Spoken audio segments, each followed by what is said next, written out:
saudara yang diberkati oleh Tuhan Yesus Kristus, jumpa lagi dengan kami dalam Gracia Hope Compassion Channel. Bapak Ibu Saudara yang diberkati, mari kita siapkan hati kita untuk masuk di dalam kebenaran firman Tuhan. Sebelumnya mari kita mohon pertolongan Tuhan, kita satu di dalam doa. Bapa, terima kasih Tuhan buat kasih setiamu pagi hari ini. Kami rindu untuk membaca dan merenungkan firman Tuhan. Kami sambut firman-Mu dengan ucapan syukur. Di dalam nama Yesus Kristus Tuhan kami berdoa, haleluya, amin.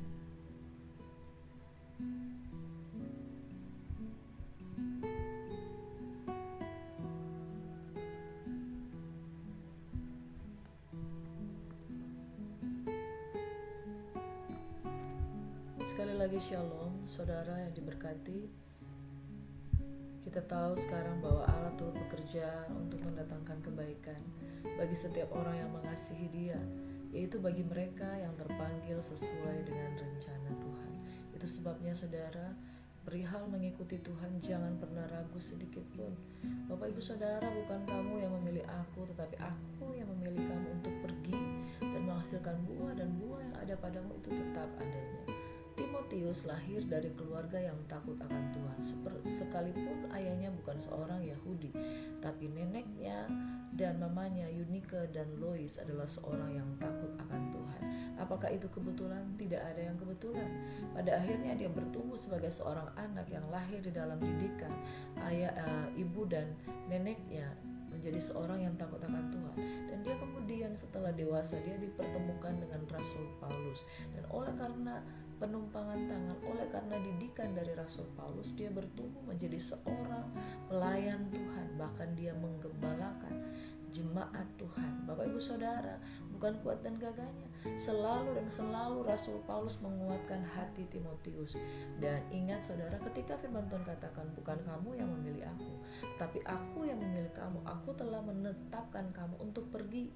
Nah Bapak Ibu Saudara, perihal pergi dan jadikan segala bangsa muridku, itu bukan kuat dan gagah kita, tapi dalam pertolongan Tuhan Dia memberikan kita kesanggupan dan kemampuan. Mari kita saudara akan merenungkan firman Tuhan pada pagi hari ini dari 1 Timotius 2 ayat 1 hingga ayat yang ke-7.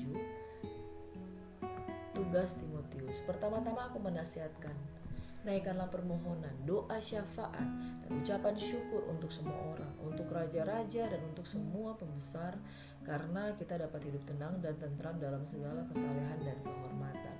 Itulah yang baik dan yang berkenan kepada Allah Juru Selamat kita, yang menghendaki supaya semua orang diselamatkan dan memperoleh pengetahuan akan kebenaran.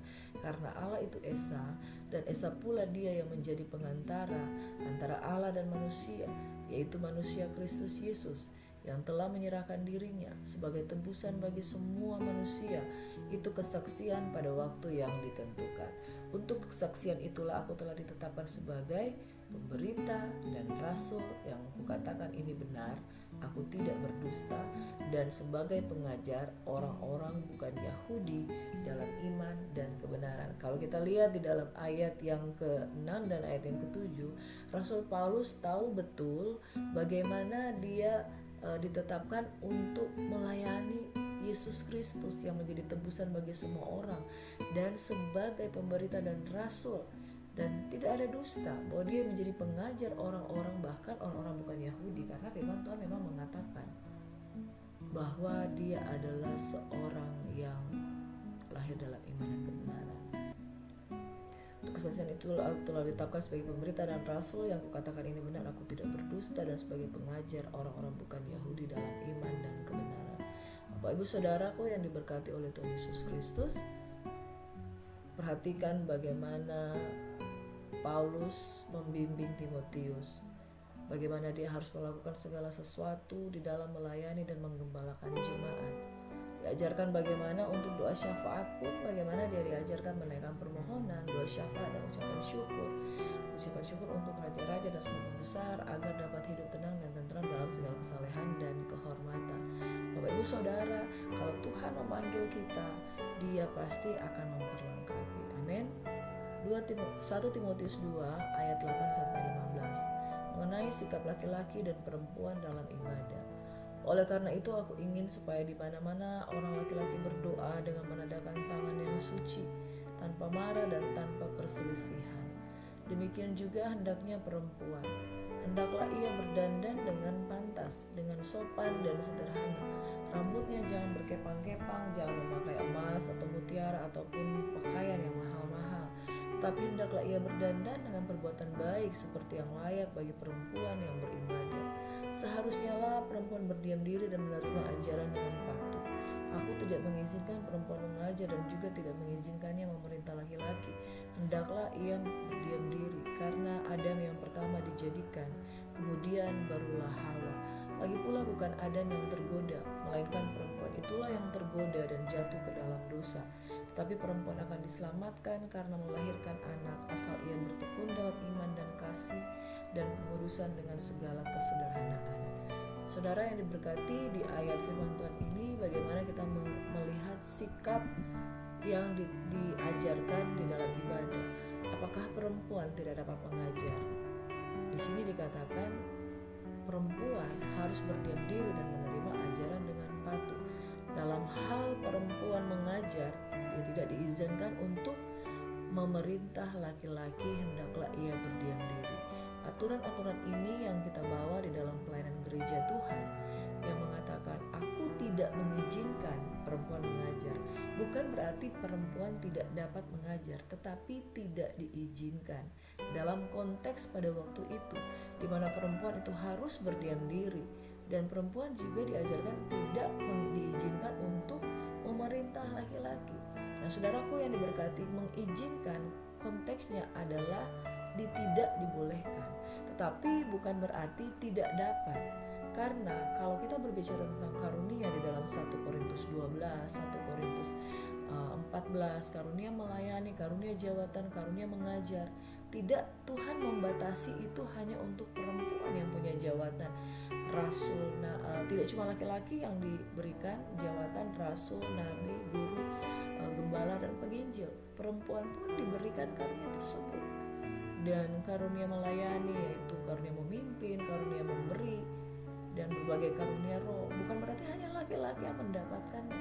Tetapi kalau dikatakan tidak diizinkan perempuan mengajar, ini berbicara tentang etika di dalam pelayanan, di mana Yahudi memegang satu etika patriark, bahwa laki-laki itu yang lebih didahulukan di dalam mengajar, dan laki-laki adalah pribadi yang selalu menjadi soko guru, ya, panutan di dalam mengajar. Tidak ada perempuan yang mengajar pada waktu itu. Namun kalau kita flashback ke belakang, ketika Deborah di Hakim-Hakim, saudara, dikatakan sebagai seorang nabiya, memegang satu karunia jawatan. Dia adalah seorang perempuan.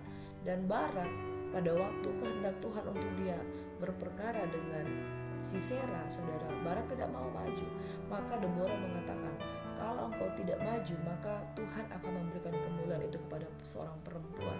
Maka perempuan itulah yang berhadapan dengan Sisera dan menaklukkannya. Apakah Deborah bukanlah seorang perempuan? Deborah adalah seorang perempuan. Tetapi Tuhan izinkan dengan karunia jawatannya, dia menjadi seorang yang dipakai oleh Tuhan.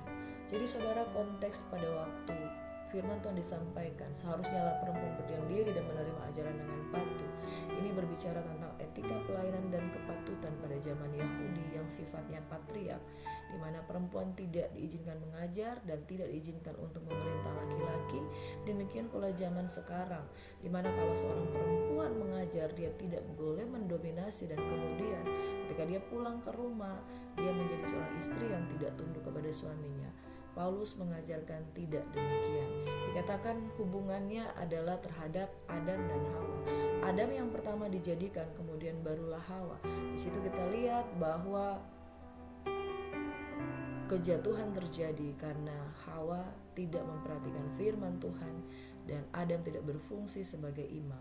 Itu sebabnya ketika Paulus mengajarkan perempuan tidak diizinkan mengajar, itu adalah soal kepatutan. Bagaimana seorang wanita harus tunduk, seorang perempuan harus tunduk kepada suaminya, dan Adam harus menjadi imam yang kemudian tidak dikuasai oleh perempuan, karena itu akan menjadi satu roh Isabel. Tetapi seorang pria harus menjadi seorang imam yang bagaimana dia menuntun keluarganya dalam takut akan Tuhan. Lagi pula bukan Adam yang tergoda, melainkan perempuan itulah yang tergoda dan jatuh ke dalam dosa. Tetapi perempuan akan diselamatkan karena melahirkan anak asal ia bertekun dalam iman dan kasih dan pengudusan dalam segala kesederhanaan. Apa yang dapat kita dapatkan dari perenungan pada pagi hari ini, saudara? Marilah kita menjadi pribadi yang takut akan Tuhan.